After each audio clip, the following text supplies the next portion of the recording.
In today's video, I'm going to teach you how to create a meeting in Microsoft Teams. Whether you're planning a virtual meetup with colleagues, friends, or family, learning how to set up a meeting on Microsoft Teams is a valuable skill that will help you stay connected and organized. So let's dive into the step-by-step process to get your meeting up and running smoothly. To begin, open your web browser and search for Microsoft Teams on Google. Click on the official Microsoft Teams link to get started. Once you're on the Microsoft Teams homepage, you'll need to sign in to your account. Look for the Sign In button and click on it.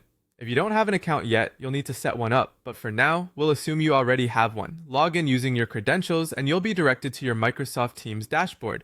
Once signed in, focus your attention on the left-hand sidebar where you'll find several options. Look for the calendar icon and click on it. This calendar feature helps you organize your schedule and is where you can create new meetings. Once you're in the calendar view, take a look at the top right corner for the Meet Now button. Clicking on this button enables you to quickly set up a meeting without scheduling it in advance.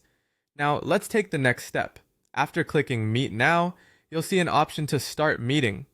This is your gateway to beginning the meeting environment. So go ahead and click on Start Meeting. Once that's done, you'll be taken to a new screen where you can invite participants. To invite others to your meeting, you'll need their email addresses. Simply enter the email addresses of the individuals you'd like to invite, and they will receive an invitation to join you. As your meeting begins, you'll notice a suite of options available to enhance your meeting experience. You can open your camera and audio settings to enable video conferencing, ensuring that everyone can see and hear you clearly. Microsoft Teams also allows you to use the chat function, which is perfect for sharing links, documents, or quick messages during your meeting without interrupting the flow of conversation.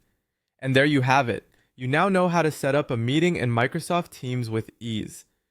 Whether you're hosting a professional conference or catching up with friends, these simple steps will ensure that your meetings are seamless and efficient. Thank you for watching, and feel free to explore other Microsoft Teams features to further enhance your virtual communication skills.